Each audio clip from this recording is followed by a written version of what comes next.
Hello hello hello. तो इस बार हम केमिस्ट्री के ऐसे 145 प्रश्नों को लेकर आए हैं जिसमें से 35 सवाल निश्चित तौर पर इस बार के बोर्ड एग्ज़ाम में पूछे जाएंगे, यानी 2023 के बोर्ड एग्ज़ाम में। हाँ, एक और बात, बिल्कुल 145 ये प्रश्न नहीं है, आपके 35 नंबर हैं, इसलिए ध्यान से समझिएगा। इसमें हमने इस बात का ध्यान रखा हुआ है कि ऐसे सवाल नहीं दिए हमने जानबूझ करके जिसके लिए जटिल कॉन्सेप्ट की ज़रूरत होगी या फिर जिसको याद करना बड़ा ही जटिल होगा। तो जो आपसे याद हो पाएगा, जो एकदम आसान है, सरल है, ऐसे प्रश्नों को लेकर आए हुए हैं। लेकिन ये बहुत इम्पोर्टेंट है क्योंकि इसमें से 35 सवाल निश्चित तौर पे पूछे जाएंगे, तो टेंशन लेने की ज़रूरत नहीं है। आप ये 145 क्वेश्चन कर लीजिए। हाँ, इसके साथ एक्स्ट्रा क्वेश्चन भी हम कुछ बता देंगे, लगभग 200 क्वेश्चन हो जाएंगे, ठीक है। और इन 200 क्वेश्चनों को अगर आप निपटा लेते हैं तो समझिए आपके 35 नंबर निपट गए। टेंशन लेने की ज़रूरत नहीं है, बिल्कुल नहीं है, ठीक। चलिए तो शुरू करते हैं, इसे हम मिटाते हैं और शुरू करते हैं आज का ये खेल। 35 नंबर वाला कह रहा है, ग्रेफाइट किस प्रकार का क्रिस्टल है। देखिए, जो क्रिस्टल होते हैं वो कई प्रकार के होते हैं। 4 विकल्प तो आपको दिखाई दे रहे हैं, नहीं, आयनिक क्रिस्टल, सहसंयोजक क्रिस्टल, आणविक क्रिस्टल, धात्विक क्रिस्टल। तो सवाल ये किस प्रकार का क्रिस्टल है, ठीक, देखते हैं। ग्रेफाइट क्या है, तो ग्रेफाइट जो है कार्बन का अपरूप है। हाँ सर, ये तो कार्बन का अपरूप है। हीरा और ग्रेफाइट कार्बन का अपरूप है। ये याद रखिएगा, विद्युत का सुचालक होता है, विद्युत का सुचालक होता है अधातु होकर भी।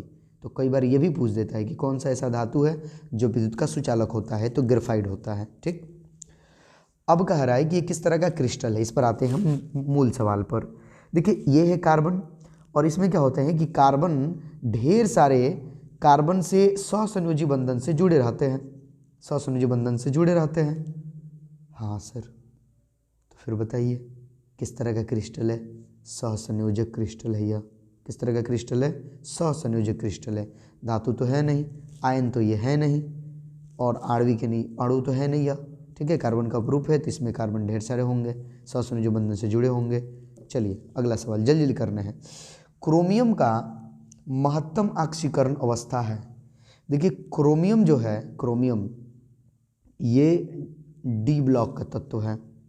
किस ब्लॉक का, डी ब्लॉक का तत्व है। और उसमें भी ये 3D संक्रमण श्रेणी का है तत्व, 3D संक्रमण श्रेणी। तो कह रहा है, पूछ सकता है कि किस ब्लॉक में आता है, कौन से संक्रमण श्रेणी में आता है, तो डी ब्लॉक में आता है क्रोमियम। इसकी महत्तम ऑक्सीकरण अवस्था क्या होगी। देखिए, 3D संक्रमण श्रेणी में जो भी पढ़ते हैं उन सबकी महत्तम ऑक्सीकरण अवस्था जो होती है +6 होती है। जनरली ऐसा नहीं है कि सबका होता है, लेकिन क्रोमियम का +6 होता है, तो आंसर हो जाएगा +6। एल्कोहल के निर्जलीकरण का क्रम है। देखिए, एल्कोहल के निर्जलीकरण का क्रम होता है कि जो प्राइमरी एल्कोहल होता है वो बड़ा होता है सेकेंडरी एल्कोहल से, और सेकेंडरी एल्कोहल जो है बड़ा होता है टर्शियरी एल्कोहल से। ये primary alcohol, secondary alcohol, tertiary alcohol, तो आंसर हो जाएगा ए। चलिए अगले सवाल की तरफ रुख करते हैं। इनमें से किसका बंधन ऊर्जा अधिक है। देखिए, बंधन ऊर्जा की बात कर रहा है, बंधन ऊर्जा, ठीक। बंधन ऊर्जा उसी की ज़्यादा होगी जो अधिक मजबूती से बंधा होगा। हाँ सर, निश्चित तौर पर जो अधिक मजबूती से बंधा होगा उसी की बंधन ऊर्जा ज़्यादा होगी। तो देखिए, आकारों के क्रम में बताएं हम तो फ्लोरीन का आकार सबसे छोटा होता है, फिर क्लोरीन का होता है, फिर ब्रोमीन का होता है, फिर आयोडीन का होता है, ठीक। अब इस हिसाब से क्लोरीन का आकार छोटा होने के कारण इसकी बंधन ऊर्जा अधिक होनी चाहिए, लेकिन ऐसा नहीं होता है। क्यों सर। पहला रीज़न कि ये जो है, ध्यान दीजिएगा, इसका आकार बहुत ही छोटा होता है, तो आकार छोटा होने के कारण इसके बाहरी कक्षा के जो इलेक्ट्रॉन हैं वापस में उनमें क्या होने लगता है, प्रतिकर्षण होने लगता है। लेकिन क्लोरीन का आकार जो है ऐसा होता है, मतलब इसकी तुलना में बड़ा है, और जब ये बंधन बनाता है तो क्या होता है, इसके बाहरी कक्षा के जो इलेक्ट्रॉन हैं, बाहरी कक्षा के इलेक्ट्रॉन हैं, ये थोड़े दूर दूर होते हैं, दूर दूर, एक ही रहता है, पता है, एक ही रहता है। तो इस तरह से इसकी बंधन ऊर्जा जो होती है अधिक हो जाती है। याद रखिएगा, फ्लोरीन का आकार छोटा है फिर भी उसकी बंधन ऊर्जा अधिक नहीं होती है।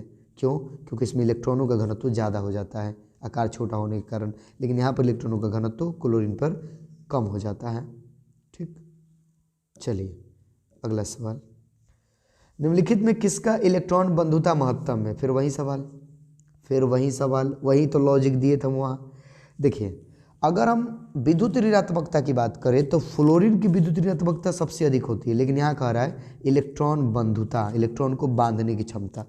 तो फ्लोरीन का आकार होता है छोटा, जिसके कारण यहाँ पर इलेक्ट्रॉन का घनत्व तो ज़्यादा हो जाता है नाभिक से, ठीक है, रेस्पेक्ट में, लेकिन क्लोरीन का आकार बड़ा होता है और इसका नाभिक थोड़ा इससे दूर रहता है। तो ऐसे सिचुएशन में यहाँ पर इलेक्ट्रॉन का घनत्व जो है कम हो जाता है, और इसलिए इसकी जो इलेक्ट्रॉन बंधुता होती है क्लोरीन की, वो फ्लोरीन से भी ज़्यादा होती है। आंसर हो जाएगा क्लोरीन। साइनाइड विधि का उपयोग करके किसका निष्कर्षण किया जाता है? साइनाइड विधि कह रहा है, ठीक है। तो देखिए, साइनाइड विधि से चांदी का निष्कर्षण किया जाता है, चांदी का। अगला, K4 FeCN6 का यूपीएससी नाम है। देखिए, यूपीएससी नामकरण के लिए कुछ रूल्स होते हैं, अब रूल्स तो हम नहीं बता पाएंगे, लेकिन अगर आपने पढ़ा होगा तो यहाँ हम छोटे से ट्रिक बता सकते हैं आप लोगों को और आपसे समझ में आ जाएगा, ठीक है। देखिए, जो बाहर होता है सबसे पहले उसका नाम करते हैं हम, जो भी धातु बाहर रहेगा, ठीक है, उसी का नाम करेंगे पहले। अगर इस साइड बाहर हुआ तो, हालांकि इसी साइड धातु बाहर होता है तो उसका नाम करेंगे, और सिंपल उसका ऐसे ही नाम होता है, नंबर से कोई लेना देना नहीं होता है। तो पोटेशियम, तो देखिए सब में पोटेशियम ही है, बिल्कुल सर। उसके बाद लिगेंड का नाम होता है, उसके बाद लिगेंड का तो 6 गो है, तो हेक्सा हो जाएगा, हेक्सा। और सीन को बोलते हैं साइनो, क्या बोलते हैं? साइनो। तो देख लीजिए इसमें कहाँ है, ये तो होगा नहीं, ये कैंसिल हो गया, ठीक है। यहाँ पोटेशियम हेक्सासाइनो है, और यहाँ भी हेक्सासाइनो है, यहाँ भी हेक्सासाइनो है, तो केवल एक कैंसिल हो गया। आगे बात कर लेते हैं। अब देखिए, अब बारी है फेरस, जिसे फेरेट बोलते हैं, ठीक है, उसकी। तो इसके लिए हम क्या करते हैं, इसकी अब हम इसके अक्षीकरण अवस्था भी निकालेंगे Fe का। तो चलिए निकालते हैं। K4 यानी प्लस का 4, Fe का चाहिए तो x और प्लस साइनो, इसका होता है -1, तो -6 बराबर टोटल 0, क्योंकि कोई चार्ज नहीं है, कोई भी चार्ज नहीं है। तो यहाँ पर x का मान कितना आ रहा है, ये यहाँ -2 हो जा रहा है, उधर जाएगा तो प्लस का 2 हो जाएगा, तो 2। तो इसमें 2 कहाँ है, देखिए, तो एक इसमें है, एक इसमें है, और एक इसमें है। देखिए, इसमें लिखा है साइनो Fe नहीं लिखा जाता है, नाम लिखा जाता है फेरेट, तो ये हो जाएगा आंसर, पोटेशियम हेक्सासाइनोफेरेट 2। इनमें कौन कोलाइड घोल नहीं है? कौन जो है कोलाइड घोल नहीं है? ठीक, देख लीजिए, कोलाइड घोल नहीं है। धुआं, बिल्कुल कोलाइड ही है। इंक, बिल्कुल कोलाइड ही है। खून, बिल्कुल कोलाइड ही है। वायु कोलाइड नहीं है, क्योंकि वायु तो गैसों का मिश्रण है, तो कोलाइड नहीं है ये, ठीक है। आंसर हो जाएगा वायु। एवोगाड्रो संख्या बराबर है। देखिए, ये जो संख्या होती है वो होती है 6.023 गुने 10 के पावर 23। याद रखिएगा, ये एक मोल में, ध्यान दीजिएगा, ऐसे भी पूछ सकते हैं, ये एक मोल में परमाणुओं या अणुओं की संख्या है। कोई भी अगर एक मोल है तो उसमें इतने परमाणु होते हैं, 6.023 गुने 10 के पावर 23 परमाणु मौजूद होते हैं। तो पूछ सकता है ऐसे भी सवाल करके। H2SO4 है। देखिए, H2SO4 को कौन नहीं जानता, इसका नाम है सल्फ्यूरिक अम्ल, पूछा गया है कई बार। आंसर हो जाएगा अम्ल, सल्फ्यूरिक अम्ल। याद रखिएगा, सल्फ्यूरिक अम्ल का निर्माण भी पूछ सकते हैं किस विधि से किया जाता है, तो इसके लिए हम अपनाते हैं संपर्क विधि। कौन विधि? संपर्क विधि। अगला, लेंथेनाइडस संकुचन का तात्पर्य है, देखिए लेंथेनाइडस संकुचन का मतलब होता है आयनिक त्रिज्या में कमी। आयनिक त्रिज्या में कमी क्या होता है कि जब हम आवर्त सारणी में बाएं से दाएं की तरफ जाते हैं, बाएं से दाएं की तरफ क्या करते हैं, जाते हैं, तो क्या होता है कि बाहरी कक्षा में इलेक्ट्रॉनों की संख्या क्या करती जाती है, बढ़ती जाती है, क्योंकि परमाणु संख्या बढ़ता है। हाँ सर, परमाणु संख्या बढ़ता है। जैसे मान लीजिए कि यहाँ पर कितना है, यहाँ पर मान लीजिए कि 6 है, तो यहाँ हो जाता है 7, यहाँ हो जाता है 8, यहाँ हो जाता है 9, ठीक है। तो परमाणु संख्या क्या कर रहा है, बढ़ रहा है। तो बाहरी कक्षा में इलेक्ट्रॉनों की संख्या क्या कर जाती है, बढ़ती जाती है। अब इलेक्ट्रॉनों की संख्या जैसे जैसे बढ़ती है तो फिर क्या होता है कि ये नाभिक की तरफ ज़्यादा आकर्षित होते हैं। तो क्या होता है इनके साथ, ये नाभिक की तरफ ज़्यादा आकर्षित होते हैं, फिर खिंचाव बढ़ता है, नाभिक खींचता है तो त्रिज्या क्या हो जाती है, कम हो जाता है। तो ये होता है आयनिक त्रिज्या में कमी। अगला, डेनियल सेल में होने वाली सेल अभिक्रिया है, इसमें से कौन सेल अभिक्रिया है? ध्यान से देखिएगा तो अब बिना कुछ जाने भी इसे समझ सकते हैं कि कौन होगा, ठीक है। यहाँ देखिए सी नंबर, ध्यान से देखिए, यहाँ देखिए दोनों में किसी पर आयन नहीं है, ऐसा संभव नहीं है, ठीक है। यहाँ दोनों पर आयन है, ऐसा भी नहीं है। यहाँ देख, ध्यान से देखिए, छोड़िए, डेनियल सेल में हम आपको बता ही देते हैं। शायद आपको ये जटिल लग रहा होगा और वो सोच रहे होगे सर आप तो बोले थे कि जटिल प्रश्नों को लेकर नहीं आएंगे, हम वही लेकर आएंगे जो आपके लिए आसान होगा याद करना। बिल्कुल याद कर लीजिएगा आप लोग, ठीक है। देखिए क्या होता है डेनियल सेल में, Zn प्लस Cu2 प्लस, और अब क्या हो जाएगा, ये उलट हो जाएगा। अब Zn पे आयन नहीं है तो Zn हो जाएगा, अब प्लस में Cu, तो ये होगा ऑप्शन सी, ठीक। ये है डेनियल सेल की अभिक्रिया। अधिकांश प्रतिक्रियाओं के लिए ताप गुणक किन के बीच होता है? देखिए जो भी अभिक्रियाएं होती हैं उनके बीच, मतलब उनका जो ताप गुणक होता है वो 2 से 3 के बीच होता है, 2 से 3 के बीच।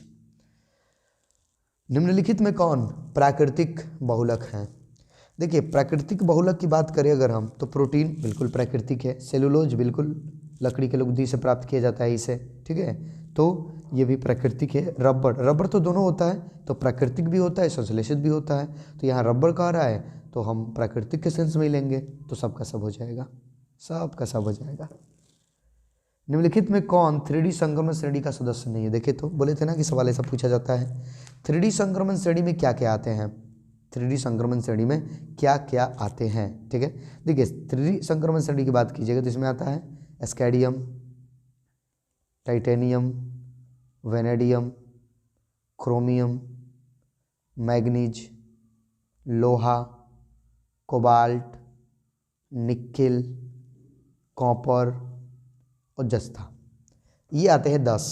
देख लीजिए आप लोग 21, 22, 23, 24 इनकी परमाणु संख्या रहती है। कौन इसमें नहीं है, मिला लीजिए, टाइटेनियम है, वेनेडियम भी है, कॉपर भी है, लेकिन ये तो एजी है, एजी यानी चांदी है, चांदी 3D संक्रमण श्रेणी में नहीं पड़ता है, तो आंसर चांदी हो जाएगा, जो विद्युत का सबसे अच्छा चालक है। समझ में आया होगा, बहुत बढ़िया। विशिष्ट चालकता की इकाई होती है, देखिए विशिष्ट चालकता कह रहा है विशिष्ट चालकता। अच्छा प्रतिरोधकता क्या होता है, क्योंकि प्रतिरोधकता के व्युत्क्रम को ही विशिष्ट चालकता कहते हैं। अच्छा सर रो, हाँ, तो देखिए प्रतिरोधकता, इधर आ जाइए, इधर आ जाइए हमारे बगल में, देखिए ध्यान से, प्रतिरोधकता सर बगल में, हाँ मतलब ध्यान से पढ़िए, ठीक। तो प्रतिरोधकता कैसे मतलब क्या होता है, ओम मीटर, ओम, लो लो लो लो, कहाँ भाग रहे हो, कहाँ है भाग रहे हो भाई, ओम मीटर, ठीक, ऐसे लिख दे रहे हैं ओम मीटर। तो यहाँ पर तो मीटर दिया नहीं, सेंटीमीटर, तो चलो सेंटीमीटर के सेंस में ले लेते हैं। तो ये प्रतिरोधकता है, अरे गलती नहीं, प्रतिरोधकता यहाँ विशिष्ट चालकता है, तो इसका व्युत्क्रम कर दो तो 1 ओम सेंटीमीटर, नहीं सेंटीमीटर के सेंस में ले तो प्रति ओम सेंटीमीटर, नहीं प्रति ओम सेंटीमीटर हो जाएगा। तो किधर ये हो जाएगा सी, ये हो जाएगा सी। किसी पदार्थ के अभिक्रिया की दर निम्नलिखित में से किस पर निर्भर करती है? देखिए जो अभिक्रिया का दर है, रेट आर, ये किस पर निर्भर करता है, दर किस पर निर्भर करता है? परमाणु द्रव्यमान पर ना, समतुल्य द्रव्यमान पर ना, अणु द्रव्यमान पर ना, सक्रिय मात्रा पर, कि एक्टिव मात्रा कितनी है उसमें, इस पर निर्भर करता है अभिक्रिया का दर। निम्नलिखित में कौन अणुसंख्य गुण है, सॉरी नहीं है, अणुसंख्य गुण किसको बोलते हैं? ऐसा गुण ऐसा गुण जो अणुओं की संख्या पर निर्भर करे, जो उसमें घुले हुए अणुओं की संख्या पर निर्भर करे। प्रसरण दाब, क्वथनांक का उन्नयन। देखिए क्वथनांक का उन्नयन तो करेगा ही, जितना उसमें अणु मिलाइएगा उतना ही ये मतलब बदलता जाएगा। हिमांक का अवनमन, बिल्कुल पढ़े होगे आप लोग, ये भी अनुसंख्या गुणधर्म है, अणु की संख्या पर निर्भर करता है। और वाष्प दाब, बिल्कुल वाष्प दाब भी करेगा भाई, अणु की संख्या पर निर्भर करेगा। प्रसरण दाब, प्रसरण दाब, देखिए प्रसरण दाब अनुसंख्यक गुणधर्म नहीं है, क्योंकि इसमें घुले हुए अणुओं की संख्या से इसे कोई लेना देना नहीं होता है। कुहासा कोलाइडी विलयन में, देखिए कुहासा कैसे बनता है, क्या होता है कि जल की जो बूंदे हैं, बारे वाह, जल की बूंदे जो है, जल की बूंदे वो क्या करती है, हवा में जाकर फंस जाती है। तो हवा क्या हो गया, परिक्षेपित माध्यम, हाँ सर ये तो फंसाने वाला है यानी माध्यम है। और जल की बूंदे क्या हो गई, परिक्षेपित कण, नहीं कण हो गया ये, तो लिख लो कण। तो अब देखो कौन सा विकल्प सही है, ये द्रव है जल, द्रव कण गैस में परिक्षिप्त रहते हैं, द्रव कण गैस में परिक्षिप्त रहते हैं, देखो द्रव कण गैस में परिक्षिप्त है, बिल्कुल सही है, बिल्कुल सही है, आंसर हो जाएगा ए। गैसीय कण द्रव में नहीं, ठोस कण द्रव में नहीं, ठोस कण गैस में नहीं, क्योंकि पानी, तो आंसर ये हो जाएगा। प्राइमरी एमीन का क्रियाशील मूलक निम्नलिखित में कौन है, देखिए प्राइमरी एमीन कह रहा है, प्राइमरी एमीन, तो प्राइमरी एमीन का क्या होगा, प्राइमरी एमीन का हो जाएगा NH2, खुला बॉन्ड NH2। सेकेंडरी का कहता, सेकेंडरी का कहता तो ऐसे रहता NH और दो निकले रहते हैं। टर्शियरी का कहता तो N और 3 निकले रहते हैं, इस तरह से। चलिए समझ में आ गया होगा, तो हो जाएगा आंसर। किधर है भाई, ये रहा आंसर। फिनॉल को जस्ता के चूर्ण के साथ उबालने पर क्या बनता है, देखिए फिनॉल है, फिनॉल, ये फिनॉल का संकेत कई बार पूछ देता है, तो ये ध्यान से देखिएगा, ये फिनॉल है, ये है फिनॉल। इसको हमें जस्ता के चूर्ण के साथ गर्म कर देना है। तो जैसे ही हम जस्ता के चूर्ण के साथ गर्म करेंगे तो ये क्या करेगा, हमको ये बना के देगा, ये यानी ये क्या है, बेंजीन, ये क्या है, बेंजीन है, तो बेंजीन बना के दे देगा हमको, आंसर हो जाएगा बेंजीन। कार्बोक्सिलिक अम्ल का क्रियाशील मूलक है, कौन नहीं जानता है, खुला बॉन्ड COOH, ये है कार्बोक्सिलिक अम्ल का क्रियाशील मूलक। ईस्टर को निम्नलिखित में किस सूत्र से व्यक्त किया जाता है, देखिए ईस्टर का जो सूत्र होता है RCOOR, यानी दोनों तरफ से एल्किल समूह जुड़े रहते हैं, COO के तरफ, मैंने दोनों तरफ से, तो आंसर हो जाएगा B। निम्नलिखित में कौन साधारणतः मानव शरीर द्वारा नहीं बनाया जा सकता है, एंजाइम, देखिए हमारा शरीर तो एंजाइम बनाता है, विटामिन ना, बिल्कुल ना। विटामिन जो है हम बाहरी स्रोत से ही प्राप्त कर सकते हैं, हमारे शरीर के पास ऐसी क्षमता नहीं है कि हम विटामिन बना सकें बाहरी स्रोत से, फल सब्जी ये सब खाने से हमें मिल जाता है विटामिन, बाकी सब बना लेते हैं, प्रोटीन भी, हार्मोन भी, एंजाइम भी, आंसर विटामिन होगा। निम्नलिखित में कौन सी दवा बुखार कम करती है, कौन सी दवा बुखार कम करती है, देखिए तो बुखार कम करने वाली जो दवा होती है उसको बोलते हैं एंटीपायरेटिक, जोरनासी, क्या बोलते हैं, जोरनासी, एंटीपायरेटिक, जोरनासी, आंसर हो जाएगा ये। इसके लिए एक मशहूर दवा है पैरासीटामोल, पैरासीटामोल, ऐसे ये दर्द निवारक भी है। अगला, निम्नलिखित में कौन द्वितीयक सेल है, कौन जो है द्वितीयक सेल है, तो इसमें अगर बात करें हम द्वितीयक सेल की, तो लेड स्टोरेज बैटरी, ये जो है द्वितीयक सेल है, द्वितीयक सेल। अधिशोषण की प्रक्रिया होती है, देखिए अधिशोषण कह रहा है, अधिशोषण, तो अधिशोषण क्या होता है, जैसे आप मान लो कि ब्लैक बोर्ड पर, ब्लैक बोर्ड आप लोग देखें हैं चौक से लिखने वाला, हाँ सर, ब्लैक बोर्ड पर अगर मान लो चौक से लिखा जा रहा है या वाइट बोर्ड पर मार्कर से लिखा जा रहा है, तो क्या हो जाता है, वो पृष्ठों पर इसे चिपक जाता है सतह पर, तो इस घटना को क्या बोलते हैं, अधिशोषण ही तो बोलते हैं, अधिशोषण। तो ये कैसी घटना है? पृष्ठीय घटना है, पृष्ठ पर होने वाली घटना है। निम्नलिखित में किसमें फ्रैंकल दोष है? देखिए सिल्वर ब्रोमाइड, अगर हम AgBr की बात करें, AgBr, तो इसमें दोनों दोष होता है, फ्रैंकल दोष भी, और देखिए AgBr एक ऐसा है जिसमें फ्रैंकल दोष भी है, लिख दें, फ्रैंकल दोष भी है और साटकी दोष भी है, साटकी दोष दोनों। तो किसमें है? तो सिल्वर ब्रोमाइड में। जल में H2+Cl2 से HCl बन रहा है, इस अभिक्रिया की कोटि क्या होगी? याद रखिएगा इस अभिक्रिया की कोटि 0 होती है, ये याद कर लेना होगा आपको, इस अभिक्रिया की कोटि 0 होती है। निम्नलिखित में कौन सबसे प्रबल अम्ल है? देखिए प्रबल अम्ल उसी को ज़्यादा बोलते हैं जिसमें ज़्यादा -I इफेक्ट होता है, -I इफेक्ट, ज़्यादा -I इफेक्ट। अब -I इफेक्ट कौन दिखाते हैं? -I इफेक्ट हैलोजन दिखाते हैं, जैसे इसमें क्लोरीन है, ये दिखाता है, जितनी इसकी संख्या ज़्यादा होगी उतना ही ये दिखाएगा, ठीक है। और जो ये कार्बन का चैन है CH3 CH2, ये +I इफेक्ट दिखाते हैं, यानी ये जुड़े होंगे तो कम अम्लीय होगा, ठीक है। तो यहाँ ध्यान से देखें, C3COH, यहाँ तो +I इफेक्ट है, Cl CH2COH, एगो क्लोरीन है, ठीक है, तो यहाँ + दोनों हैं। यहाँ देखिए 2 गो क्लोरीन है और यहाँ देखिए 3 क्लोरीन है, तो यहाँ पर ज़्यादा -I इफेक्ट दिखाई देगा, इसलिए ये सबसे ज़्यादा प्रबल अम्ल हो जाएगा। एल्कोहल में कौन रहता है? तो एल्कोहल में कौन नहीं जानता है, खुला बॉन्ड OH रहता है। एक तो पक्का पूछेगा, एक क्रियाशील मूलक से पक्का सवाल आएगा। क्लोरल का सूत्र है, क्लोरल का सूत्र है, ठीक, ध्यान से देखिएगा आप लोग, क्लोरल का सूत्र क्या होता है? क्लोरल का सूत्र होता है CCl3CHO, ये है क्लोरल का सूत्र, आंसर हो जाएगा C, याद कर लेना होगा आपको। Au यानी सोना, धातु की ऑक्सीकरण संख्या होती है, तो देखिए इस धातु की जो ऑक्सीकरण अवस्था होती है वो +1 और +3 दोनों होती है, दोनों।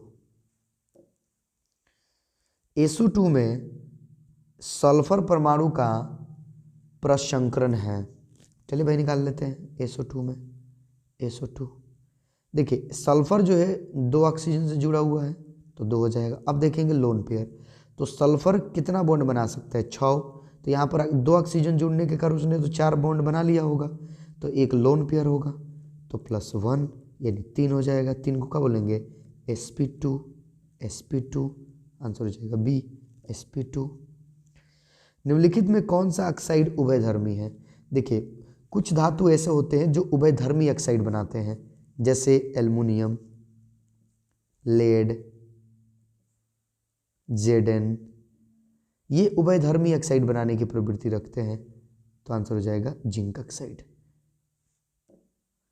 निम्नलिखित में किसका प्रयोग निश्चेतक के रूप में होता है? निश्चेतक, आयोडोफॉर्म, याद रखिएगा आयोडोफॉर्म। Pt C2H4Cl, ऊपर चार्ज में माइनस दिया, Pt की ऑक्सीकरण अवस्था प्लेटिनम की ऑक्सीकरण संख्या है। चलिए भाई निकालते हैं, Pt को मान लेते हैं X प्लस C2H4, तो ये तो 0 होगा, तो इसको हटा ही दीजिए आप लोग। Cl3 दिया है नहीं, तो क्लोरीन का कितना होता है? -1 होता है, तो कितना हो जाएगा? -3 हो जाएगा, बराबर कितना है? -1 है तो माइनस का चार्ज लगाना पड़ेगा 1, चलो ये माइनस में उधर जाएगा तो प्लस में, तो -1 और +3 कितना आएगा? +2 आएगा, तो आंसर होगा B, +2। निम्नलिखित में कौन प्रथम संक्रमण श्रेणी के तत्वों का सदस्य नहीं है?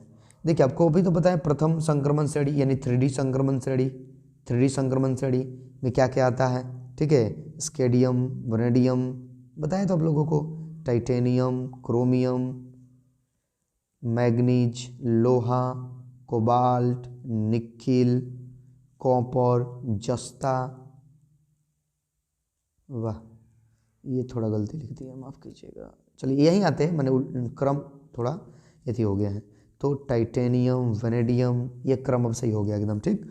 तो कौन इसमें से संक्रमण श्रेणी का सदस्य नहीं है? प्रथम संक्रमण श्रेणी का क्रोमियम आता है बिल्कुल, लोहा आता है बिल्कुल, मैग्नीज बिल्कुल आता है, मैग्नीशियम इसमें नहीं पड़ता है। ठीक है।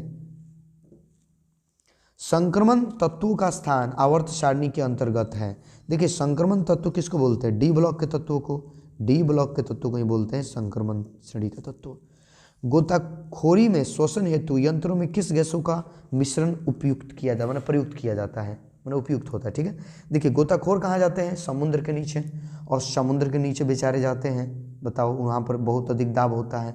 तो दबाव के कारण अगर वो मान लीजिए कि ऑक्सीजन लेकर गए नाइट्रोजन युक्त, तो ऐसे सिचुएशन में बहुत दिक्कत होगा उनको सांस लेने में, तो इसलिए वो हीलियम मिला लेते हैं उनके साथ।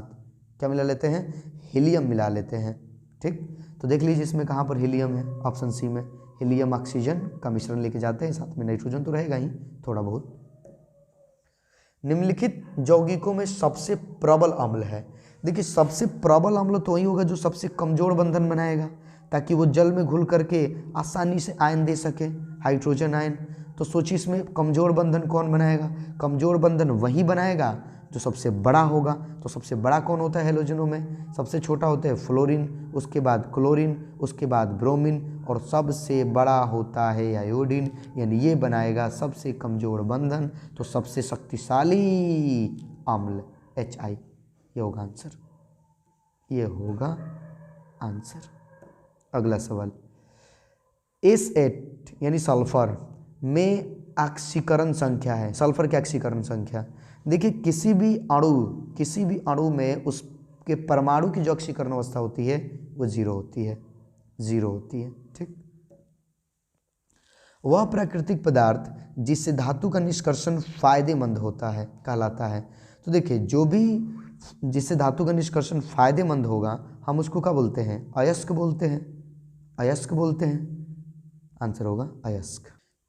अगला सवाल कह रहा है अमोनिया किस रूप में कार्य करता है? देखिए अमोनिया यानी NH3, NH3। ठीक है। इसकी संरचना ऐसे होती है, N से 3 हाइड्रोजन ऐसे जुड़े रहते हैं, एक ऊपरवा होता है लोन पेयर, और इसी के कारण ये बिहेव करता है लुईस क्षार की तरह, लुईस क्षार की तरह यानी लुईस भस्म की तरह। आंसर हो जाएगा। ये क्या हो गया? ये क्या कर दिया है भाई? चलो इसको मिटाते हैं, गलती है क्या? ये सवाल की क्रॉस लगाए हैं, नहीं ठीक है। एल्यूमिना के विद्युत विच्छेदन में क्रायोलाइट मिला दिया जाता है, क्यों क्यों मिलाया जाता है भाई?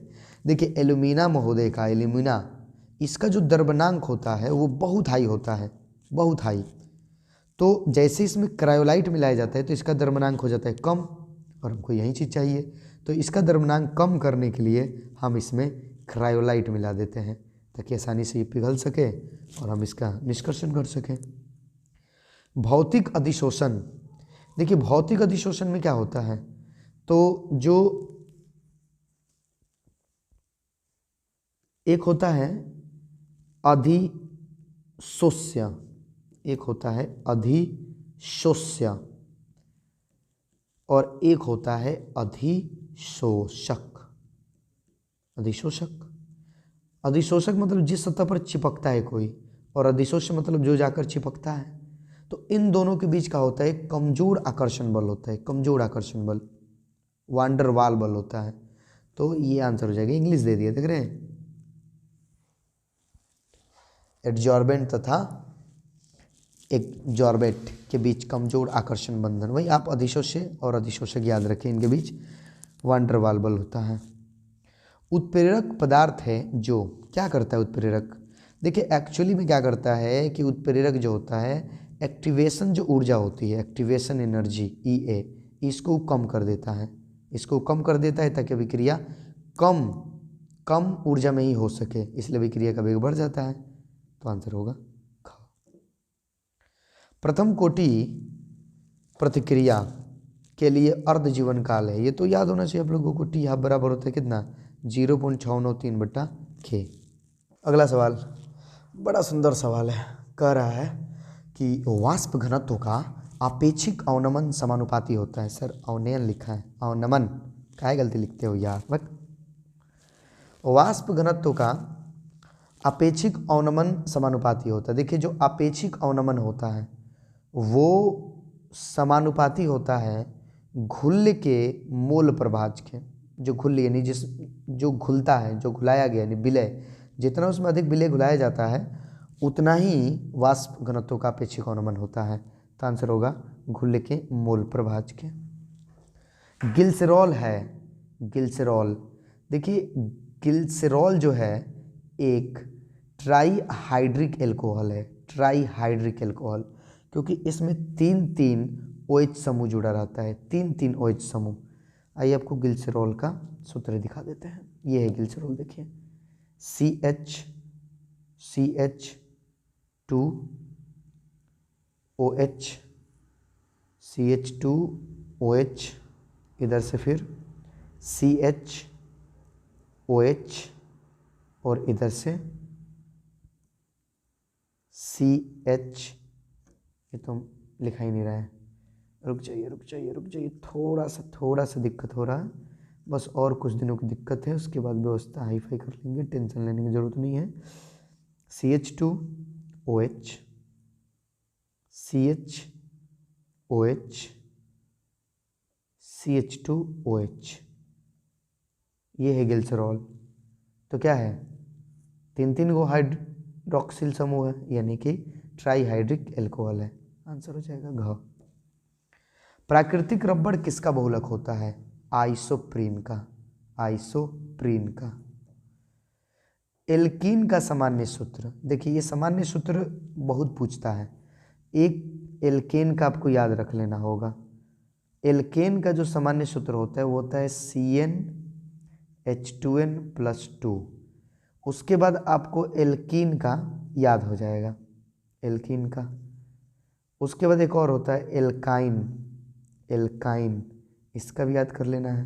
क्या करना है, इसमें से 2 हाइड्रोजन कम करने हैं, तो CnH2n, 2 हाइड्रोजन कम करोगे तो प्लस का 2 खत्म हो जाएगा, तो हो जाएगा एल्कीन का सामान्य सूत्र। एल्काइन का कहेंगे तो CnH2n, CnH2n, 2 हाइड्रोजन कम करेंगे तो -2, ये हो जाएगा। तो एल्कीन का पूछ रहा है तो CnH2n, option A. Vitamin C है, देखिए विटामिन सी का जो रासायनिक नाम होता है एस्कॉर्बिक अम्ल। क्या होता है? एस्कॉर्बिक अम्ल। कई बार विटामिन ए का भी पूछता है, तो ए का रासायनिक नाम है रेटिनॉल, याद रखिएगा रेटिनॉल। इसकी कमी में क्या हो जाता है? रतौंधी हो जाता है, रतौंधी, रतौंधी। और सी, विटामिन सी की कमी में क्या हो जाता है? कौन सा रोग हो जाता है? स्कॉर्बी रोग हो जाता है। चलिए, निम्नलिखित में, मतलब निम्न में से किसे हरा थोथा कहा जाता है? देखिए हरा थोथा का सूत्र होता है FeSO4 × 7H2O, ये होगा आंसर। अगला सवाल, निम्नलिखित में किस आयन के रंगीन होने की संभावना है? देखते हैं भाई।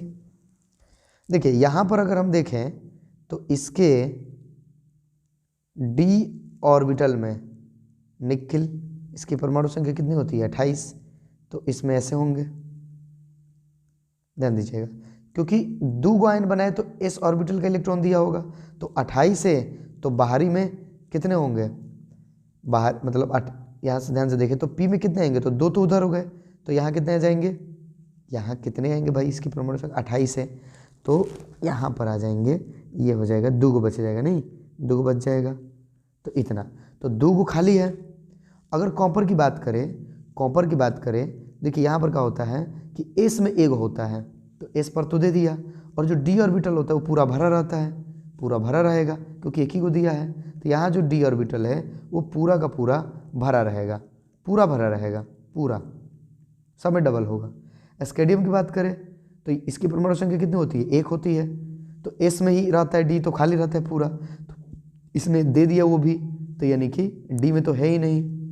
और यहाँ देखें Zn का, तो Zn का तो d ऑर्बिटल भरा रहता है, और 2 गो आयन बनाया हुआ है, तो s में से लिया होगा 2 गो, और ये पूरा भरा रहेगा। ये जो होगा इसका पूरा क्या रहेगा? भरा रहेगा, सब में डबल डबल। तो आयन कब बनता है, रंगीन कोई आयन कब बनाता है, जब डी ऑर्बिटल में इलेक्ट्रॉन अयुग्मित हो। तो ऐसा केवल निकिल में हो रहा है। एल्युमिनियम का अयस्क है बॉक्साइड। हेमेटाइट तो लोहा का है। हेमेटाइट किसका है, लोहा का। निम्नलिखित में कौन अक्रिस्टलीय या बेरवादार ठोस है। देखिए इसमें जो है कांच बेरवादार ठोस है। हीलियम का मुख्य स्रोत है मोनाजाइट। सब याद कर जाने, हीलियम का मुख्य स्रोत कौन है, मोनाजाइट। संक्रमण धातु का सामान्य इलेक्ट्रॉनिक विन्यास होता है। देखिए जो संक्रमण श्रेणी के तत्व होते हैं उनका सामान्य इलेक्ट्रॉनिक विन्यास होता है n-1 इंटू डी, 1 से लेके कहाँ तक 10 तक, और ns 0 से लेके कहाँ तक 2 तक। ये होता है उनका सामान्य इलेक्ट्रॉनिक विन्यास। तो आंसर कितना हो जाएगा, आंसर पहला ही हो जाएगा। किसमें अधिकतम अयुग्मित डी इलेक्ट्रॉन है, देख लीजिए किसमें है, ध्यान से देखिएगा। तो Zn तो पूरा भरा रहता है। Fe लोहा की परमाणु संख्या कितनी होती है, 26। लोहा की परमाणु संख्या कितनी होती है, 26 होती है। तो इसमें किस तरह से होंगे, इस तरह से 5 इलेक्ट्रॉन और 1 इलेक्ट्रॉन यहाँ रहेगा। कॉपर की बात करें तो यहाँ देखिए, कॉपर की बात कर लेते हैं, इसकी है, ये कॉपर की है। तो इसने 2 दिया है, तो एक S से दिया होगा, एक D से दिया होगा। तो D तो पूरा भरा रखता है यह, तो एक को खाली कर दिया है। तो चलो भाई एक को खाली कर दो, तो एक ही को खाली है। यहाँ देखो 4 गो है। अगर निकिल का भी आप निकालिएगा तो इसकी 28 होते हैं, इसमें केवल 2 गो खाली होगा। तो आंसर होगा लोहा हो जाएगा।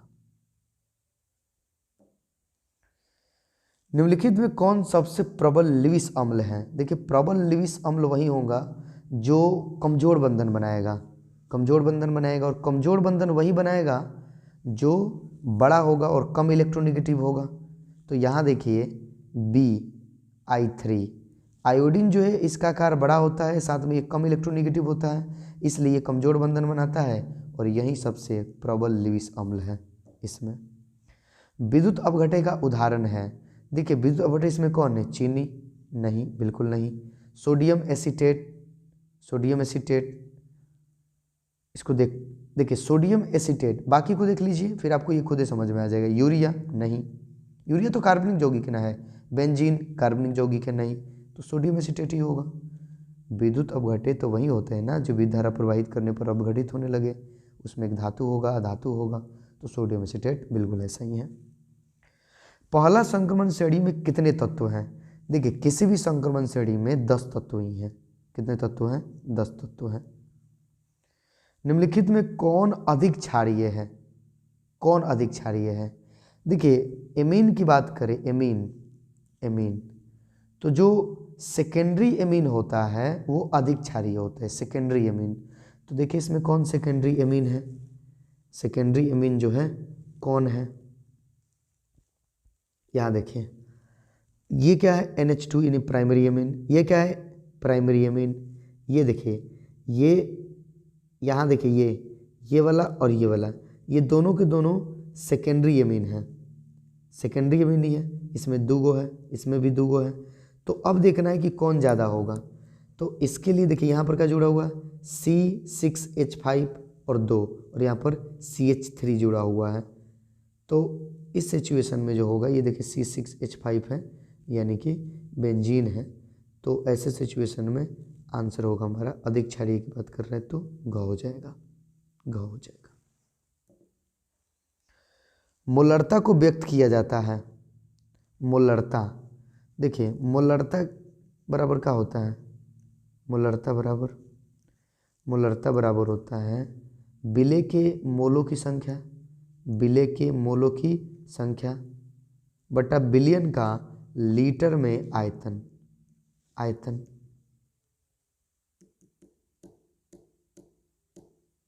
लीटर में आयतन। तो फिर क्या हो जाएगा, मोल प्रति मोल प्रति लीटर हो जाएगा, मोल प्रति लीटर हो जाएगा।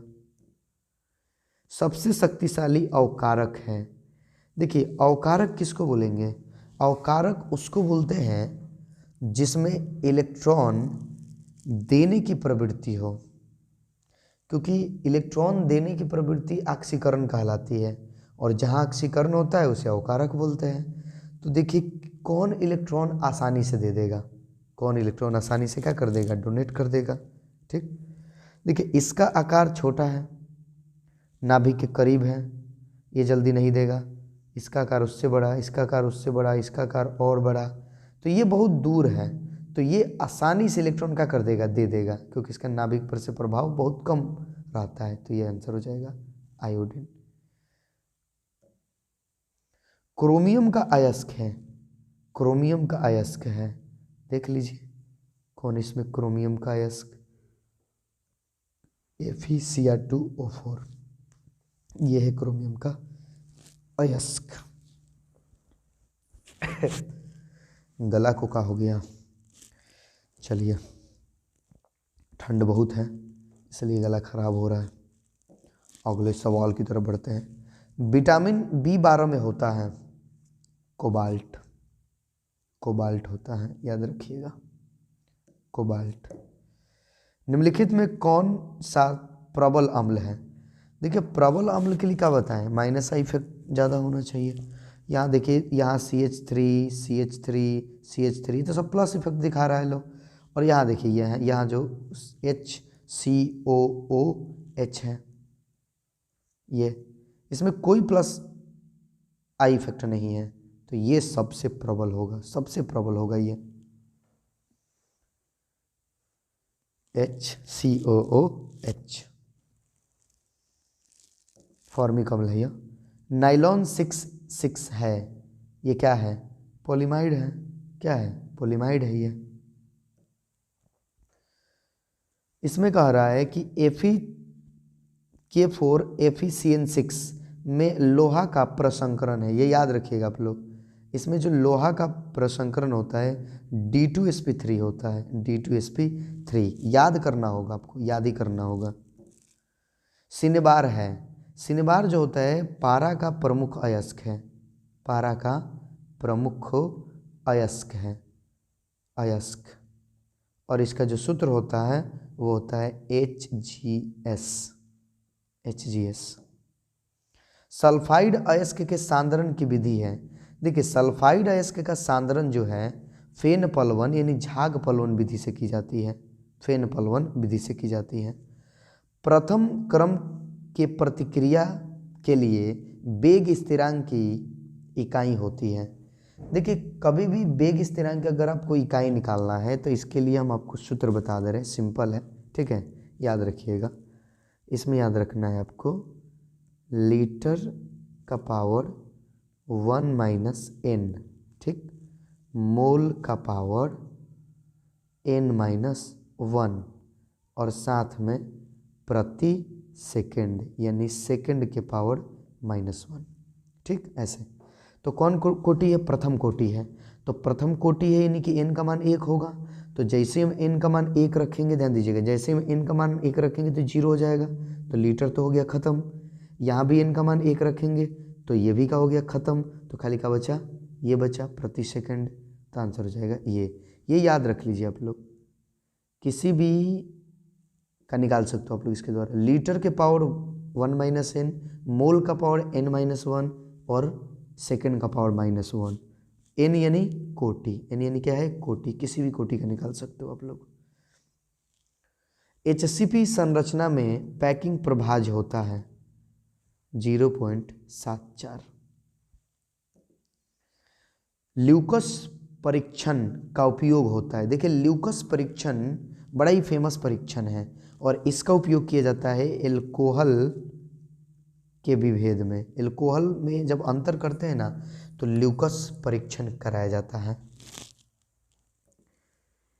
HCF4 का आकार होता है वर्ग समतलीय, क्या होता है, वर्ग समतलीय, देख रहे हो इंग्लिश दिया है, स्क्वायर प्लेनर, वर्ग समतलीय।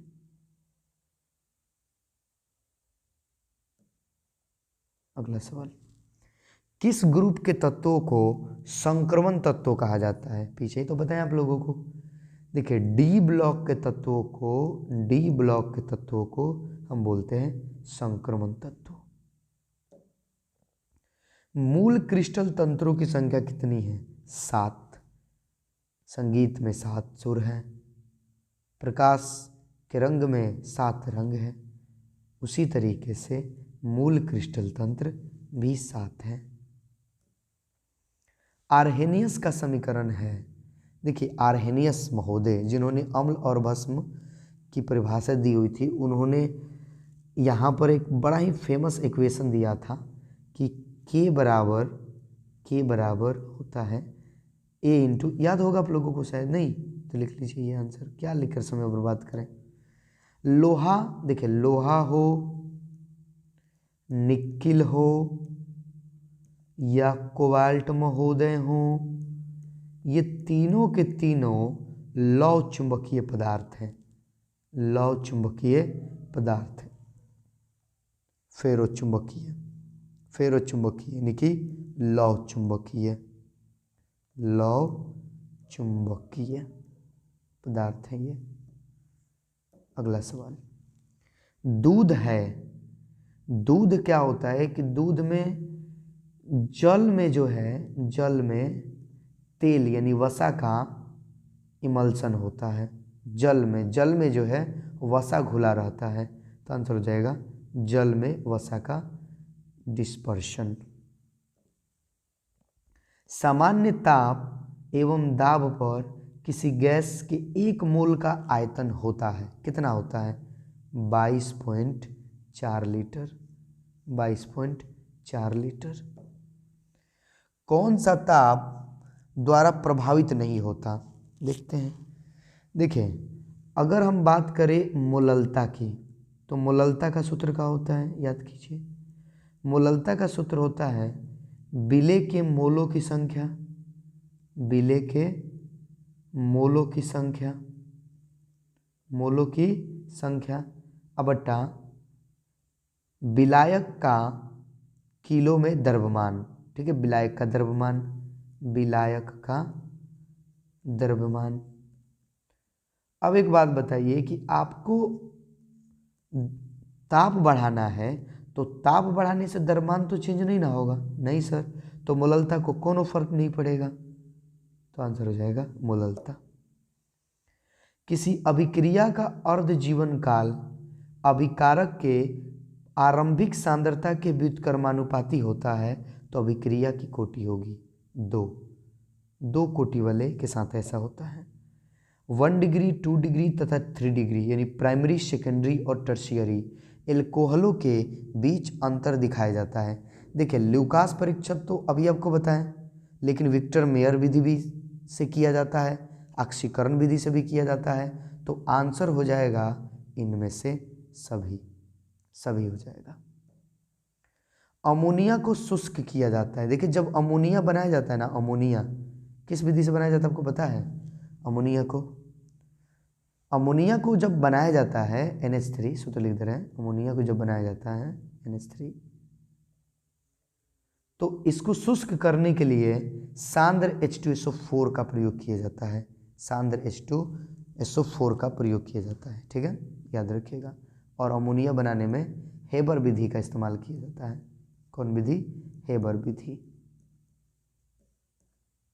आंसर हो जाएगा ये सांद्र H2SO4। कोहरा कौन कोलाइड सिस्टम है? तो कोहरा में क्या होता है? द्रव जो है यानी पानी के जो कण है द्रव का गैस में यानी हवा में जाकर फंस जाते हैं, तो आंसर होगा द्रव का गैस में।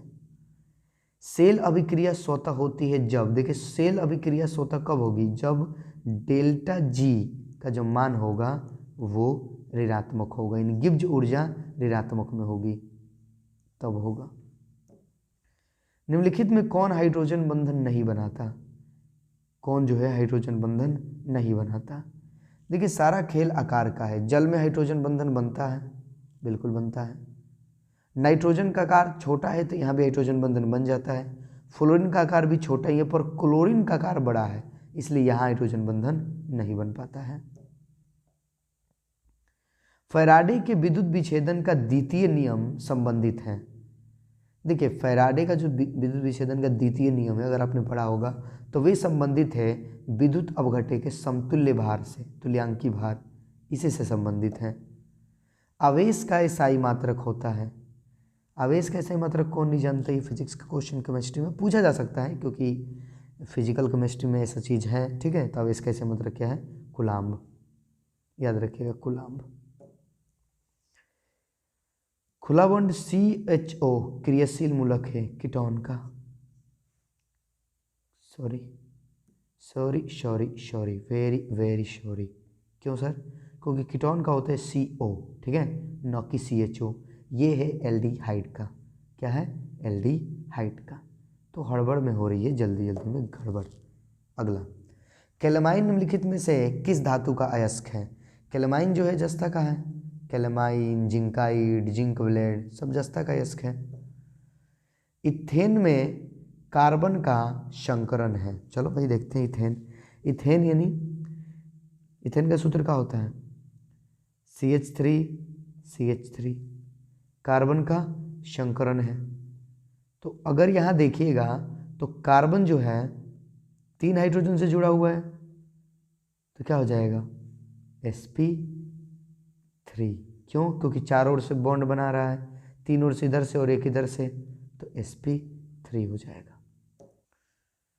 चलिए, कह रहा है अगला सवाल कि यदि किसी अभिक्रिया का वेग निम्न प्रकार से व्यक्त होता है तो अभिक्रिया की कोटि होगी। देखिए वेग अगर व्यक्त हो तो जो यहाँ पर सांद्रता पदों का घात होता है उसी की योगफल को बोलते हैं कोटि। तो A का घात है 2 और B का घात है 1, तो 2 1 कितना होगा, 3, तो अभिक्रिया की कोटि 3 होगी। बस जोड़ देना आपको सांद्रता पदों के घात को। यदि कोई प्रथम कोटि की अभिक्रिया 32 मिनट में 75% पूरी हो जाती है तो इसके 50% पूरा होने में समय लगेगा। कितना लगेगा भाई, ठीक है, सिंपल सी बात है, सिंपल एकदम। ध्यान से देखिए 75% पूरा हुआ है, कितना, 32 मिनट में। तो कह रहा है कि 50% पूरा होने में कितना समय लगेगा। देखिए इसके लिए सूत्र होता है, पर हम आपको लॉजिक से बता देते हैं, टेंशन ना लीजिएगा आप लोग, ठीक है। सोचिए एक बार कि कोई अभिक्रिया 32 मिनट में अगर 75% हो रही है, 75%, तो यानी कि उसके पहले वो कितना था, 50% था। आधा, मतलब देखिए ऐसा नहीं समझ में आ रहा है, जैसे मान लीजिए कोई आधा हो रहा है तो 50% आधा हो गया, फिर इसका आधा होगा तो 25%, यानी 75% पूरा हो गया। तो वही बात हो रही है, उल्टा देखिए इसको, उल्टा देखिए, ठीक है। तो 75 से कितना आएंगे हम लोग, 50% पर, तो यानी आधा समय लगेगा। तो कितना दिया है, 32 मिनट दिया है, तो पक्का 16 मिनट होगा, पक्का कितना होगा, 16 मिनट होगा। शून्य कोटि की अभिक्रिया के लिए वेग स्थिरांक होता है। देखिए शून्य कोटि कहा रहा है, शून्य कोटि, तो वेग स्थिरांक के लिए आपको क्या बताया, अभी तो बताया, अभी बताया हमने, एक बार और बता देते हैं, लीटर का पावर 1 - n, मोल का पावर n-1 और सेकेंड का पावर -1। शून्य कोटि का है तो यहाँ शून्य होगा, यहाँ का होगा शून्य होगा तो लीटर हो जाएगा, यहाँ शून्य रखेंगे तो प्रति मोल हो जाएगा और प्रति सेकंड हो जाएगा। तो क्या हो जाएगा देख लीजिए, प्रति मोल लीटर सेकंड, प्रति मोल लीटर सेकंड।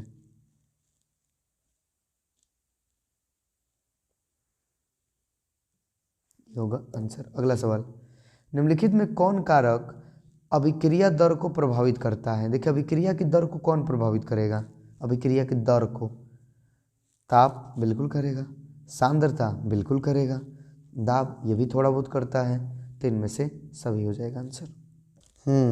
अगला सवाल कह रहा है कि फैराडे के विद्युत विच्छेदन के प्रथम नियम को व्यक्त करने के लिए निम्नलिखित में कौन समीकरण सही है। फैराडे महोदय क्या कमाल के साइंटिस्ट हैं, इन्होंने लगभग 10 साल इस चीज़ को खोजने में लगा दिया कि कि किस तरह से चुंबक और कुंडली से हम धारा उत्पन्न कर सकते हैं, फिर भी हार नहीं माने, 10 साल तक असफल रहे। तब जाके इन्होंने डायनेमो का खोज किया और आज हम लोग उजाले में रह रहे हैं। इतना सब बिजली प्राप्त हो रहा है, इनमें माइकल फैराडे का सबसे बड़ा रोल है। चलिए, तो कह रहा है कि फैराडे के विद्युत विच्छेदन का जो प्रथम नियम है, आइए आपको समझाते हैं प्रथम नियम। माइकल फैराडे का कहना था कि यदि किसी विद्युत अपघट्य पदार्थ में धारा प्रवाहित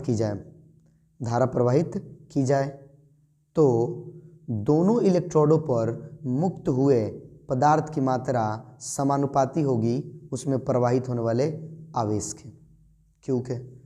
अब अगर हम Q बराबर कहें तो क्या होता है, I इंटू टी, सॉरी समानुपात होगा, ये बराबर का साइन लगा दिया हमने, चलिए तो समानुपाती होगा IT। अब यदि हम, यहाँ ध्यान दीजिएगा, यदि हम समानुपात को हटा दें तो कहेगा बराबर, तो एक नियतांक आएगा Z, तो हो जाएगा ZIT। अब यहाँ कहीं पर आपको I नहीं दिखाई दे रहा होगा, हाँ सर नहीं दिखाई दे रहा है, तो इस विकल्प में क्या किया गया है, I के जगह पर C का प्रयोग कर दिया गया है, तो क्या हो जाएगा M बराबर ZCT, Z into C into T, ये होगा आंसर। आप इसे भी याद रखेंगे ZIT, समझे। ये था माइकल फैराडे के विच्छेदन का प्रथम नियम। हाँ, कह रहा है कि CH3CHO का IUPAC नाम है। देखिए CH3CHO ये क्या है, ये है एल्डिहाइड, और कार्बन कितना है, 2। देखिए एक यहाँ और एक यहाँ, तो 2 को कार्बन हो तो क्या बोलते हैं, एथेन, तो एथिल एल्डिहाइड हो जाएगा, यह क्या हो जाएगा, एथिल एल्डिहाइड। लेकिन यहाँ पर जो विकल्प दिया गया है ये साधारण नाम है, तो याद रखिएगा इसका जो साधारण नाम होता है वो होता है एसिड एल्डिहाइड। क्या होता है, एसिड एल्डिहाइड। जैसे अगर इसी को हम ऐसे लिखते हैं, ध्यान दीजिएगा, इसी को नहीं, मतलब ऐसे लिखा जाता है, अगर COOH तो इसको बोलते हैं एसिटिक अम्ल, इसका साधारण नाम क्या है, एसिटिक अम्ल।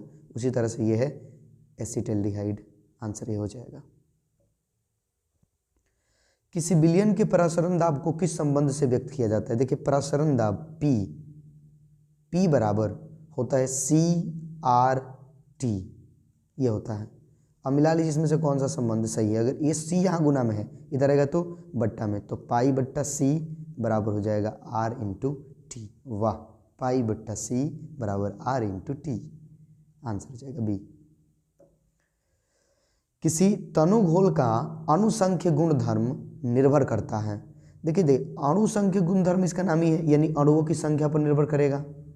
जो हमारा विलय है, विलय यानी जो घुला रहे हैं, उसके अणुओं की संख्या पर निर्भर करेगा, उसके कणों की संख्या पर निर्भर करेगा। कह रहा है विलय की प्रकृति पर, ना, बिल्कुल ना। विलायक की प्रकृति पर, बिल्कुल ना। विलय के कणों की संख्या पर, वहीं तो देखिए अनुसंख्यक गुणधर्म है। तो अनुसंख्यक गुणधर्म का मतलब क्या होता है कि आप जो घोल रहे हो उसके कणों की संख्या कितनी है, इसी पर ही क्या करता है, निर्भर करता है।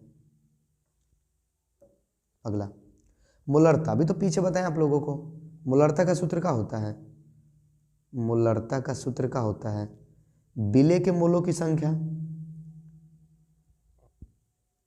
विलय के मोलों की संख्या, मोलों की संख्या बटा लीटर में आयतन, विलायक का या विलयन का लीटर में आयतन, यानी आयतन लिख सकते हैं सीधे सीधे, आयतन किसका, विलयन का। तो विलय के मोलों की संख्या, यानी ऊपर हो जाएगा मोल, नीचे हो जाएगा लीटर, तो आंसर हो जाएगा मोल प्रति लीटर, मोल प्रति लीटर। कह रहा है निम्नलिखित में किस दोष के कारण क्रिस्टल के घनत्व में कमी आती है। देखिए क्रिस्टल में जो दोष होते हैं वो 2 प्रकार के होते हैं, फ्रैंकल दोष और साटकी दोष। फ्रैंकल दोष में क्या होता है कि जो आयन होता है, आयन या कण कह सकते हैं, वो जालक, अपने जो जालक स्थान है, जालक स्थान को छोड़ करके कहीं दूसरी जगह जाकर के फंस जाता है। यानी अपने जालक स्थान को छोड़ देगा और कहीं दूसरे जाकर खाली जगह पर फंस जाएगा। तो अब बताइए कि अगर क्रिस्टल है, या कोई यहाँ से उठ करके यहाँ पर आके फंस गया, तो क्या इसके कारण इसके घनत्व में कमी आएगी? ना सर, यहाँ से आया है तो घनत्व में कमी कहाँ से आएगा? बिल्कुल ना आएगा। तो फ्रैंकल दोष में कोई कमी नहीं आएगी घनत्व में। लेकिन साटकी दोष की बात करें तो इसमें क्या होता है कि आयन क्या करता है, अपने जारक स्थान को छोड़ करके गायब हो जाता है। यानी कि मान लीजिए कि क्रिस्टल है, यहाँ से कोई आयन जो है निकल करके चला गया, तो अब क्या होगा ऐसे सिचुएशन में? यहाँ पर आयन की कमी हो जाएगी, यानी घनत्व में कमी आएगा। तो याद रखिएगा साटकी दोष में ये होता है। साटकी दोष में पिंड केंद्रित घनाकार इकाई सेल में परमाणुओं की संख्या होती है। चलिए देखते हैं। पिंड केंद्रित घनाकार इकाई सेल है, पिंड केंद्रित, पिंड केंद्रित है। चलिए पिंड केंद्रित बना लेते हैं। तो पिंड केंद्रित में क्या होता है कि यहाँ पर एक अणु, यहाँ पर, यहाँ पर, यहाँ पर, यानी 8 कोनों पर ऐसे जो है एक एक परमाणु रहता है। और केंद्र में, एक केंद्र में भी रहेगा, यानी एक बीचों बीच में से। तो एक तो ये पूरा बीचों बीच में है, तो एक तो ये हो गया, ठीक। लेकिन अब ये जो 8 हैं अकेले नहीं होंगे, ये 8 जो है 8 तरफ से घिरे रहेंगे, यानी यहाँ पर केवल 1/8 भाग ही हमको मिल पाएगा, 1/8। तो 1/8 है और टोटल 8 गो है, तो 8 से 8 कैंसिल होगी, यानी 1 + 1 बराबर कितना हो जाएगा? 2। तो पिंड केंद्रित घनाकार इकाई सेल में परमाणुओं की संख्या 2 होती है, 2 होती है, याद रखिएगा। चलिए बढ़ते हैं आगे। निम्नलिखित में कौन टर्शियरी एल्कोहल है? टर्शियरी एल्कोहल, देखिए टर्शियरी एल्कोहल का होता है प्राइमरी एल्कोहल यानी 1 डिग्री, सेकेंडरी एल्कोहल यानी 2 डिग्री, टर्शियरी एल्कोहल यानी 3 डिग्री। तो टर्शियरी एल्कोहल होने के लिए क्या होगा कि OH ऐसे कार्बन से जुड़ा हो जो अन्य 3 कार्बन से जुड़ा हुआ हो। तो यहाँ बी नंबर ऑप्शन को ध्यान से देखिए, OH जिस कार्बन से जुड़ा हुआ है वो अन्य 3 कार्बनों से जुड़ा हुआ है, इसलिए यही हमारा आंसर होगा टर्शियरी एल्कोहल। टर्शियरी एल्कोहल मतलब 3 डिग्री, यानी 3 तरफ से कार्बन से जुड़ा हुआ हो। तो OH जिस कार्बन से, देखिए OH जिस कार्बन से जुड़ा हुआ है वो तीनों ओर से कार्बन से जुड़ा हुआ है, तो ये हो जाएगा टर्शियरी। यहाँ देखिए तो प्राइमरी है, प्राइमरी है। यहाँ पर ये जो जुड़ा हुआ है OH जिस कार्बन से वो केवल 2 तरफ से जुड़े हुए, तो ये सेकेंडरी है। यहाँ पर जो OH जुड़ा हुआ है जिस कार्बन से वो केवल एक ही तरफ से है, तो ये भी प्राइमरी है। चलिए अगला सवाल, निम्नलिखित में किस में C डबल बॉन्ड O और ये मतलब CO ये किसका क्रियाशील मूलक है? आपको अभी तुरंत कुछ देर पहले हमने बताया था कि ये जो होता है कीटोन होता है। क्या होता है? कीटोन होता है, कीटोन। निम्नलिखित में कौन कृत्रिम मीठा अभिकर्ता है? सैकरीन, ये तो बहुत ही मीठा है, बहुत मीठा होता है यह। एस्पार्टेम ये भी मीठा होता है। सोडियम साइक्लोमेट ये भी मीठा होता है। तो ये सब के सब मीठा भी करता है, नाम याद रखना होगा। किसी अभिक्रिया के वेग स्थिरांक निम्नलिखित में किस पर निर्भर करता है? देखिए अभिक्रिया का जो वेग स्थिरांक है, वेग स्थिरांक यानी K, उसकी बात कर रहा है, किस पर निर्भर कर रहा है? तो अभिक्रिया का वेग स्थिरांक ताप पर, बिल्कुल ताप पर निर्भर करेगा, एकदम करेगा। मात्रा पर ना, अभिक्रिया के वेग स्थिरांक को मात्रा से कोई लेना देना नहीं होता है, भार से कोई लेना देना नहीं होता है, समय से कोई लेना देना नहीं होता है, केवल वो ताप पर निर्भर करता है। कह रहा है कि निम्नलिखित में कौन सर्वाधिक मीठा शर्करा है? मीठा शर्करा कौन है सबसे? Sucrose, fructose, maltose, lactose. इन चारों में सबसे मीठा फ्रक्टोज है, याद रखिएगा फ्रक्टोज। निम्नलिखित में किस यौगिक में कार्बोक्सिलिक समूह उपस्थित नहीं है? कार्बोक्सिलिक समूह, देखिए मेथेनोइक अम्ल का सूत्र का होता है, मेथेनोइक अम्ल ये होता है HCOOH। देखिए कार्बोक्सिलिक समूह तो है यहाँ पर। एथेनोइक अम्ल का सूत्र का होता है CH3COOH, ये इसका है, ये इसका है। बेंजनोइक अम्ल का, बेंजनोइक अम्ल का COOH, ये इसका है, ये इसका है। पिपरिक अम्ल का क्या होता है? 3 में तो है, तो आंसर तो आपके दिमाग में चल रहा होगा कि सर पिपरिक अम्ल ही होगा। पढ़ लो, सूत्र भी जान लो।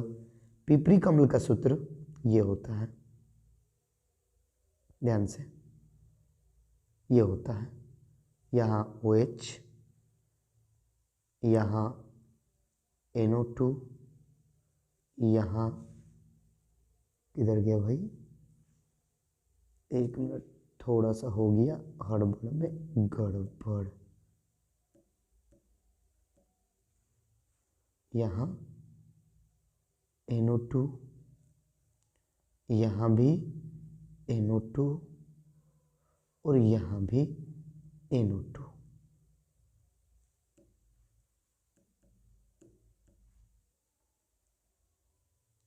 ये है पिपरिक अम्ल, ये है पिपरिक अम्ल। यहाँ OH होता है, OH, ठीक, लिख दे रहे साफ साफ, OH यहाँ होता है। तो पिपरिक अम्ल में तो कहीं पर कार्बोक्सिलिक समूह नहीं दिख रहा है ना सर, नाइट्रो है, अल्कोहल है, ठीक है, मतलब हाइड्रोक्सिल समूह है, तो आंसर हो जाएगा पिपरिक अम्ल। एल्डिहाइड एवं कीटोन दोनों का सामान्य सूत्र है। देखिए कोई भी आप एल्डिहाइड ले लीजिए, फिर सामान्य सूत्र निकाला जाएगा CH3CHO, ये एक एल्डिहाइड है।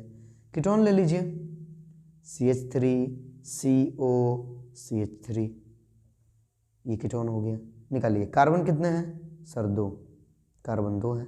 हाइड्रोजन कितने हैं? हाइड्रोजन देखिए 4 गो है, तो 4, और ऑक्सीजन 1 गो, तो C2H4O। यहाँ देखिए कार्बन कितने हैं? 3 गो, दोनों अलग अलग है। देखिए ये है एल्डिहाइड, ये जो है एल्डिहाइड है पहला वाला, और जो दूसरा वाला है ये कीटोन है, ठीक, तो ध्यान से। और हाइड्रोजन की बात करें तो कितना है? 6, और फिर 2।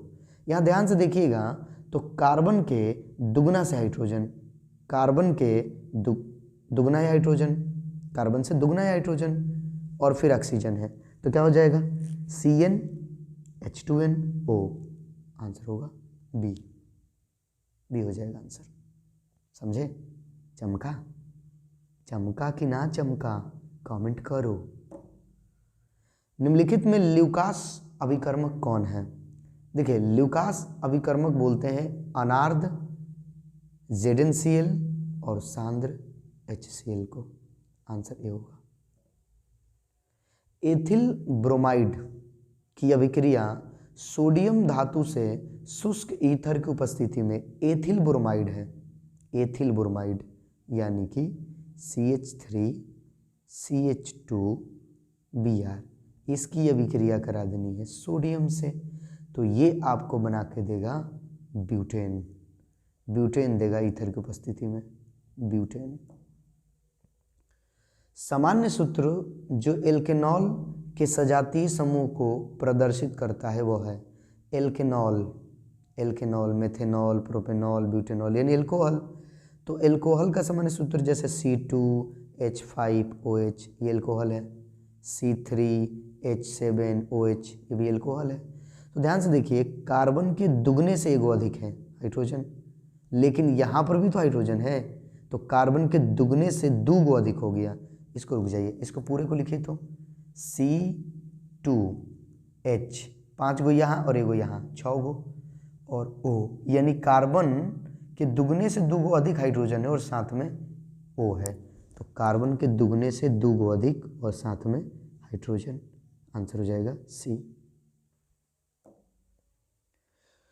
क्रोमियम जिसकी परमाणु संख्या 24 है का इलेक्ट्रॉनिक विन्यास होगा। देखिए क्रोमियम का इलेक्ट्रॉनिक विन्यास होता है 1s2 2h2 2p6 3h2 3p6, ये होगा 4s2 3d, गिने तो 2 2 4 6 10 18, जिसको यहाँ आर्गन भी लिख सकते हो आप लोग, इस पूरे हिस्से को आर्गन लिख सकते हो, जो कि लिखा भी है ये, ठीक है।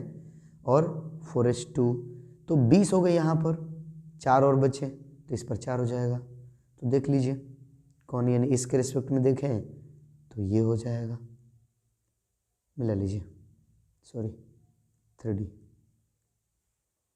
किधर भाई, 3D4 4H2 पहला ही ऑप्शन है सही एकदम। निम्नलिखित में कौन संक्रमण तत्वों का युग्म है, कौन है जो इसमें संक्रमण तत्व है? देखिए सोडियम संक्रमण तत्व नहीं है, संक्रमण तत्व नहीं है। संक्रमण तत्व किसको बोलते हैं? डी ब्लॉक के तत्वों को, ठीक है। सोडियम तो वर्ग 1 का सदस्य है, कैल्शियम वर्ग 2 का सदस्य है, ये क्षार मृदा धातु है, ये क्षार धातु है। तो मैग्नीशियम ये भी वर्ग 2 का सदस्य है, एल्युमिनियम ये भी नहीं होगा, बिल्कुल नहीं होगा, आर होगा समझ। ये पी ब्लॉक का तत्व है। ये क्या है? सल्फर, ये भी पी ब्लॉक का तत्व है। फ्लोरीन ये भी पी ब्लॉक का तत्व है। देखिए कॉपर और लोहा ये जो है डी ब्लॉक के तत्व हैं और 3D संक्रमण श्रेणी के तत्व हैं। तो ये आंसर यही होगा डी। ऑक्सीजन और ओजोन है। देखिए ऑक्सीजन का सूत्र होता है O2 और ओजोन का O3, ये दोनों अपरूप हैं, अपरूप हैं। लोहा धातु के निष्कर्षण के दरमियान निम्नलिखित में कौन धातु मल के रूप में प्राप्त होता है? देखिए आपको पता होगा कि उसमें सिलिका मिलाया जाता, नहीं मिलाया जाता है ना, तो हमें क्या होता है कि एक धातु मल प्राप्त होता है, इन बेकार जैसे हम मतलब निकाल लेते हैं, तो वो क्या होता है? वो होता है FeSiO3, FeSiO3 ये होता है। इथेन में कार्बन का संकरण है, इथेन, देखिए इथेन कह रहा है, इथेन यानी एथेन, तो ये हो जाएगा CH3, तो कार्बन का देखिएगा तो चारों तरफ से जुड़े हुआ है, तो क्या हो जाएगा? sp3 हो जाएगा, sp3 हो जाएगा, पीछे बताया भी है आप लोगों को। इथाइन में पाई बॉन्ड की संख्या, देखिए इथाइन है, इथाइन का सूत्र क्या होता है? CH2 double bond CH2। Pi bond किसको बोलते हैं? जब डबल बॉन्ड हो तो एक को बोलते हैं सिग्मा और बाकी को बोलते हैं पाई, जब डबल या ट्रिपल बॉन्ड हो। तो इसमें केवल पाई बॉन्ड की संख्या कितनी है? एक, केवल एक है, तो इथाइन में पाई बॉन्ड की संख्या एक है। विटामिन ए कहलाता है, देखिए विटामिन ए को बोलते हैं रेटिनॉल, विटामिन ए को बोलते हैं रेटिनॉल। वहीं अगर विटामिन सी कहता तो एस्कॉर्बिक अम्ल हो जाता, याद रखिएगा एस्कॉर्बिक अम्ल, लेकिन विटामिन ए का रेटिनॉल होता है।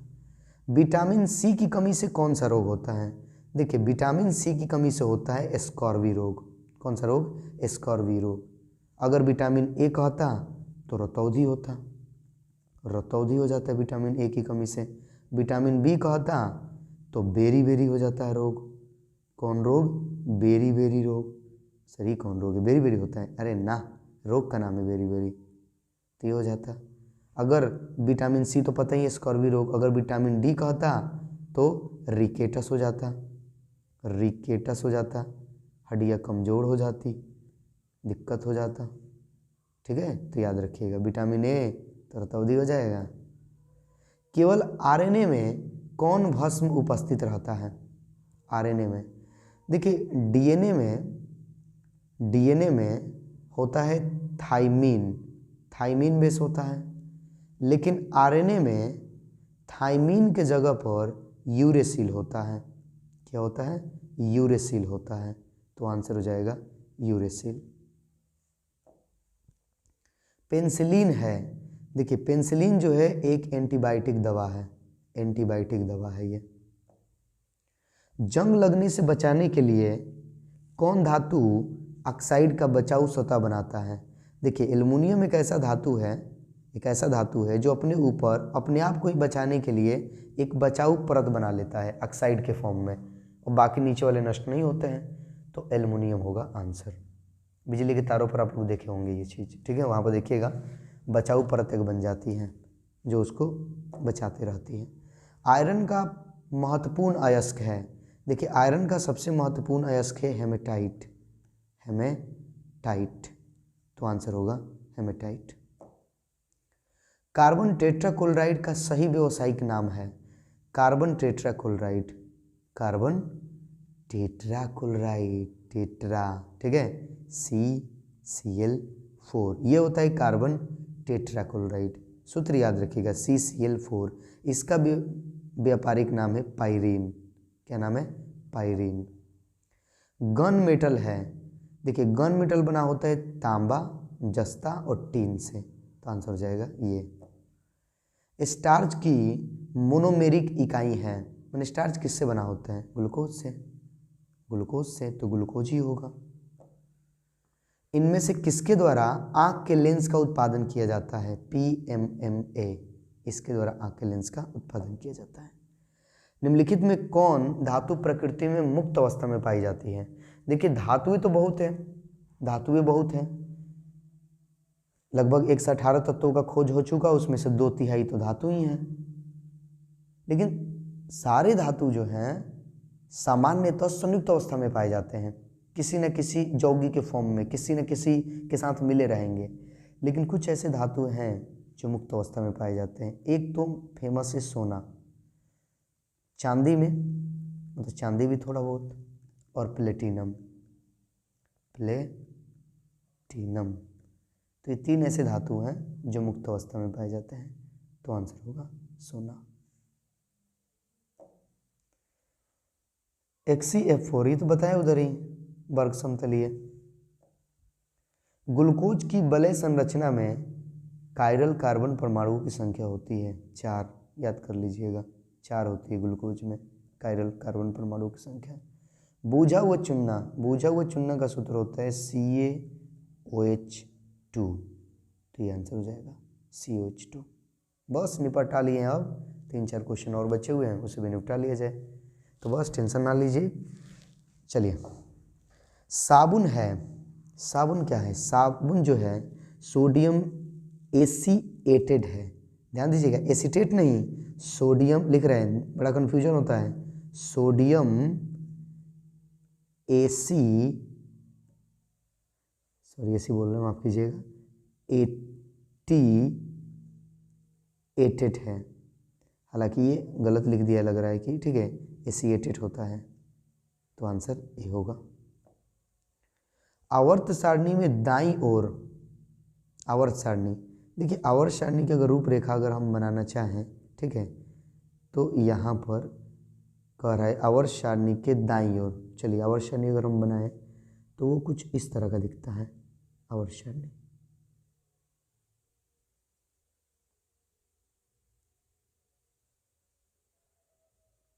आवर्त सारणी की अगर रूपरेखा बनाया जाए तो वो कुछ इस तरह का दिखता है, ठीक। नीचे 2 कतारें होती हैं, लेंथेनाइडस और एक्टिनाइडस। इसको बोलते हैं एस ब्लॉक का तत्व, इसको बोलते हैं पी ब्लॉक का तत्व, इसको बोलते हैं डी ब्लॉक का तत्व, इन दोनों को बोलते हैं एफ ब्लॉक का तत्व। तो कह रहा है आवर्त सारणी में दाईं ओर, दाईं ओर इस तरफ कौन से तत्व रखे गए हैं? दाईं ओर रखे तत्व कहलाते हैं। देखिए अगर आवर्त सारणी में आप बाईं तरफ रहिएगा, बाईं तरफ एस ब्लॉक में, डी ब्लॉक में, तो ये तो पूरा का पूरा धातु है। लेकिन बाईं तरफ जाइएगा तो बाईं तरफ ज़्यादा आपको अधातु मिलेंगे, पी ब्लॉक में, तो सामान्यतः अधातु है। क्या है? अधातु है। दाईं तरफ धातु भी है लेकिन सामान्यतः अधातु है। अगला, एक्वा रेजिया में हाइड्रोक्लोरिक अम्ल यानी HCl और नाइट्रिक अम्ल यानी HNO3 का अनुपात है। तो HCl होता है 3 और नाइट्रिक अम्ल होता है 1, तो 3:1 आंसर होगा। 3:1 यानी HCl ज़्यादा रहता है, ऐसे याद कर सकते हैं आप लोग, हाइड्रोक्लोरिक अम्ल। पिंड केंद्रित घनाकार इकाई सेल, अभी तो पीछे बताएं हम लोगों को 2 होगा, चित्र के साथ बताएं, ये रिपीट क्यों हो गया? लो, तो इसी के साथ जो है पूरा हमने 145 क्वेश्चन कर लिए। सर 44 ही किए, अब वहीं 44, लेकिन कुछ एक्स्ट्रा क्वेश्चन आप लोगों को बताएं तो लगभग हमने 200 क्वेश्चनों को निपटा लिया।